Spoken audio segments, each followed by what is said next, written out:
आप सभी को मेरा नमस्कार। आज कुछ महत्वपूर्ण घोषणाएं मैं करने जा रहा हूं हमारे समाज के हित में।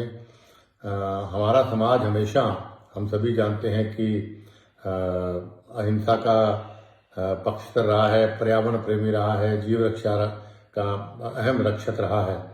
और ऐसे समाज का हिस्सा होना मैं समझता हूं मेरे लिए बहुत ही गर्व की बात है। और मैं दिल की गहराइयों से आभार व्यक्त करता हूँ समाज के सभी साधु संतों का, सभी विधायक, पूर्व विधायकों का, पूर्व सांसद का, और समाज के सभी सदस्यों का, और खासतौर से पूरे समाज का, जिन्होंने मेरे पिता स्वर्गीय युग पुरुष बिश्नोई रतन चौधरी भजन लाल जी के स्वर्गवास के बाद मुझे ये इतनी बड़ी अहम सुरक्षित की जिम्मेदारी सौंपी थी और एक विश्वास जताया था। और मुझे खुशी इस बात की है कि लगभग 12 साल से ज़्यादा मुझे संरक्षक समाज का बने हो गए, और इन 12 सालों में मैंने पूरी मेहनत, लगन और ईमानदारी से इस समाज को एक माला में पिरो के रखा। जो समाज हमारे पूर्वज, खास तौर पे जैसा युग पुरुष चौधरी भजन लाल जी, स्वर्गीय लोह पुरुष राम सिंह जी, स्वर्गीय महान नेता श्री रामनारायण जी, और महान नेता स्वर्गीय श्री पूनम चंद जी जैसे महान शख्सियतों ने और साधु संतों ने समाज को बहुत मेहनत से, बहुत लगन से इस समाज को एक माला में पिरो के रखा। तो मेरा भी वही प्रयास रहा कि इस समाज को न केवल माला में पिरो के रखें, बल्कि एकजुट रखते हुए इसको और बुलंदियों तक लेके जाए। समय मेरे पास कोई ज़्यादा पॉलिटिकल पावर नहीं थी, लेकिन उसके बावजूद भी मैंने ईमानदारी से हर वर्ष तक प्रयास किया कि समाज की आन बान और शान को कहीं नीचे ना होने दूं। चाहे वो सीबीआई वाले मामले में राष्ट्रपति से मिलके उनसे लड़ाई करने की बात थी, चाहे विष्णु दत्त मामले में अपने खुद कांग्रेस में रहते मुख्यमंत्री से मैंने लोहा लिया, जिसका खामियाजा मुझे राजनीतिक रूप से बहुत आज तक भुगतना पड़ रहा है। चाहे दिल्ली धर्मशाला में पिताजी का साथ देकर उसको बनवाने की बात हो, चाहे हरिद्वार धर्मशाला की बात हो, चाहे गुड़गांव धर्मशाला की बात हो, चाहे पंचकुला धर्मशाला की बात हो, चाहे अभी जयपुर की धर्मशाला की बात हो, चाहे फिर कुछ हमारे साथियों को राजनीतिक रूप से चाहे टिकट दिलाने या मजबूती देने की बात थी, या हमारे राजस्थान, हरियाणा कहीं के भी समाज के नौजवानों को सरकारी या गैर सरकारी रोजगार दिलवाने की बात थी, या सरकार के और किसी काम में बढ़ चढ़ कर मंदिरों के निर्माण की बात हो, या जहाँ भी मेरी जरूरत पड़ी समाज को इन 12 सालों में मैंने मन से, ईमानदारी से मेहनत की। और मुझे गर्व है इस बात का कि मैं कामयाब भी रहा। और खास तौर पर अभी कुछ साथियों ने पीछे एक वहम डाला कि भाई समाज का चंदा काफ़ी लोग इसको मिसयूज करते हैं। तो हमने लगभग 3 साल पहले इसका ऑनलाइन काम शुरू मेरे कहने पर किया गया, जो आज भी ऑनलाइन है। कितना खर्चा आया, कितना लगा, और उससे पहले भी लगभग 15 या 17 साल से, मेरे बनने से पहले तक की मैंने ऑडिट प्रधानों का कहा था कई जगह ऑडिट करवाइए ताकि साथ रहे। और आगे भी जो कमेटियां बने उनसे मेरी प्रार्थना है कि आप भी अभी से लेके पीछे तक की 15 साल, 20 साल, 25 साल तक के सारा आय और व्यय आप इसको ऑडिट अलग अलग सीए से, अलग अलग कंपनियों से करवाइए, और उसको ऑनलाइन डालिए जरूर, ताकि लोगों को पता लगे कि समाज का पैसा दुरुपयोग हुआ कि नहीं हुआ, किसने लिया, किसने नहीं लिया। और मैं दावे से कहता हूं कि भाई, और फख्र से कहता हूं कि हमने समाज को अपने ओर से जो भी हम दे पाए, छोटा मोटा सहयोग, वो हमने दिया। कभी समाज के पैसे का हमने एक कप चाय भी नहीं पी। मेरा दावा है, पिताजी का फोटो सामने उसको हाजिर हाजिर डाल के मैं कहता हूँ। और जो आज घोषणा हमने कल करी थी, उसमें पहली घोषणा जो हमने करी थी वो हमने चुनाव डिक्लेयर की करी थी, क्योंकि बहुत लंबी मांग चुनाव करवाने की लोगों की रही कि चुनाव होने चाहिए। मैं भी लोकतंत्र में विश्वास करता हूं, और मैं नौजवान साथियों को खास तौर पर बताना चाहता हूं, जब से हमारा समाज बना, जहां तक मुझे नॉलेज है, इस समाज में कभी भी चुनाव नहीं हुए। और एक बार मुकाम में बैठा था तो स्वर्गीय चौधरी भजन लाल जी, राम सिंह जी और रामनारायण जी कुछ साथी बैठे हुए थे हमारे साथ। तो उस दिन मैंने पिताजी से पूछ लिया, सबसे पूछ लिया कि भाई क्या कारण है कि हम चुनाव नहीं करवाते समाज में। तो एक मत होकर सबने ये बात बोली कि जो समाज अगर सर्वसम्मति से कोई फैसला करता है, उससे बढ़िया कोई फैसला नहीं हो सकता कि एकजुटता रहती है समाज के अंदर। इसलिए जिस दिन एकजुटता नहीं रहेगी उस दिन चुनाव कराएंगे, ताकि सर्वसम्मति नहीं बनेगी, चुनाव होने चाहिए। तो सर्वसम्मति बनती आई, लेकिन फिर भी पिताजी के स्वर्गवास के बाद और उनके बाद लोगों की मांग पर 2014 या 15 में, मुझे ईयर याद नहीं है, हमने चुनाव करवाए पूरे लोकतांत्रिक तरीके से। और उसके बाद मैंने जब सारे इलेक्टेड मेंबर्स ने कहा कि हम आपसे मिलना चाहते थे, मेरे घर पे मैंने उनको मिलवाया। उस दिन काफी बारिश भी हो गई थी, तो उस दिन मैंने देखा कई धड़े बनने शुरू हो गए कि भाई प्रधान मेरा आदमी बनने, ऐसे बने वैसे बने। जब मैं अलग अलग बुला के बात करा था उस टाइम पे मैंने ये महसूस किया। तो फिर मैंने फिर सब लोगों से जब चर्चा की, मेन प्रतिबद्ध लोगों से, तब उन्होंने कहा कि भाई फैसला इस तरह झगड़ा करेंगे समाज में बहुत धड़े बन जाएंगे और आपसी फूट समाज के लिए शुभ नहीं।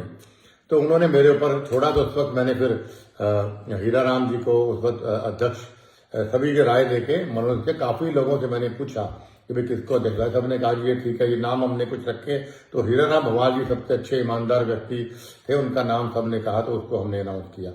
और उसके बाद कोविड आ गया, तो कोविड 1, कोविड 2 आया, तो ये इलेक्शन आगे जाता रहा। तो अभी हमने फिर कल सुबह चुनाव की घोषणा की, और इस चुनाव में हम समझते हैं पूरी पारदर्शिता हो, इसके लिए हमने हमारे पीठेश्वर स्वामी रामानंद जी की चेयरमैनी में एक कमेटी बनाई है 29 मेंबरों की, जिसमें स्वामी रामानंद जी हमारे अध्यक्ष रहेंगे। चुनाव करवाएं, उनकी देखरेख में चुनाव होगा। और उनके साथ अखिल भारतीय बिश्नोई महासभा के हमारे राष्ट्रीय अध्यक्ष जो परसराम जी हैं, वो उनके साथ वाइस चेयरमैन होंगे। साथ में 27 मेंबर्स होंगे। और श्री एस.के. बिश्नोई जी जो बहुत ही प्रसिद्ध समाज सेवी भी हैं, लॉयर भी हैं हमारे समाज के, लीगल ओपिनियन के लिए उनको सबसे राय लेकर हमने नियुक्त किया। और इन सभी से मेरी प्रार्थना है कि 1 मार्च मतलब फागुनी मेले से पहले हमारा नया कमेटी बन जानी चाहिए, चुनाव पारदर्शिता से होकर, और नया अध्यक्ष भी बन जाना चाहिए। और मेरी सभी जो नए इलेक्ट मेंबर होंगे उनसे मेरी हाथ जोड़ के प्रार्थना है, प्लीज आप ऐसा अध्यक्ष चुनिए जो अध्यक्ष जो समाज का जोड़ने का काम करे, तोड़ने का काम ना करे।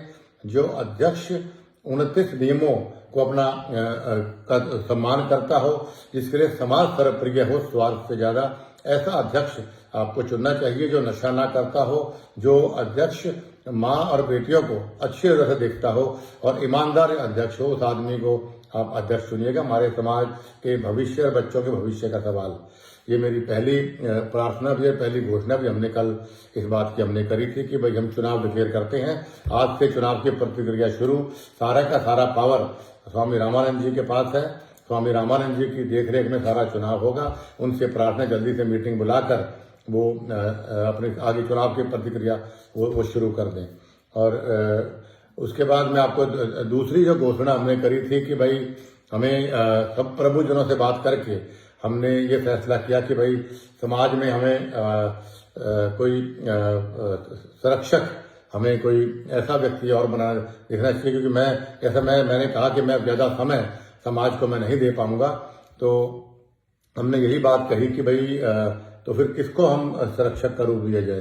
तो सभी ने एक मत होकर कहा कि स्वामी रामानंद जी जो है सबसे हमारे पीठेश्वर भी हैं, और चाहे हिंदुस्तान हो चाहे विदेश तक उनके बहुत सम्मान लोग करते हैं, और उनको सारे हमारे समाज का ज्ञान भी है और बहुत लंबा तजुर्बा समाज पे है। उनकी तो दर्शन मात्र से सबके पाप खत्म हो जाते हैं, सबके कष्ट खत्म हो जाते हैं। तो उनको मैं समझता हूँ उनसे बेहतर संरक्षक के रूप में कोई होना चाहिए। सबसे राय लेके हमने स्वामी रामानंद जी को संरक्षक हमने नियुक्त किया है, और ये भी एक फैसला हमने कल किया था।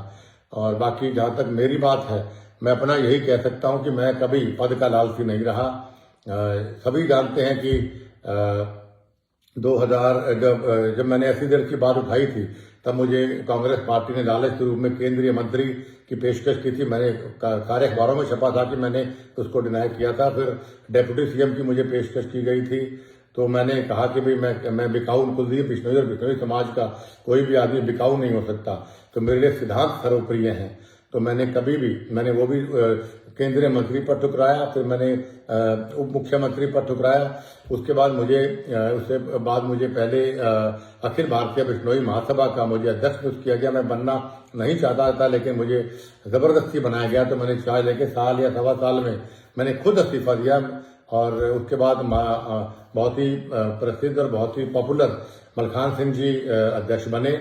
और उसके बाद पिताजी के स्वर्गवास के बाद सर्वसम्मति साधु संतों ने और सभी लोगों ने मुझे अखिल भारतीय बिश्नोई महासभा का संरक्षक नियुक्त किया। तो मैंने तुरंत प्रभाव से अपना इस्तीफा भेजा। रिकॉर्ड की बात है, उस वक्त की कार्यकारिणी से पूछा जा सकता है। मैं लिखित में कहा कि मैं संरक्षक नहीं बनना चाहता हूं, मैं ऐसे पद पे नहीं बैठना चाहता जहां चौधरी भजन लाल जी जैसे महान विभूति बैठे हों। मैं तो उनके मुकाबले में कण भी नहीं हूं।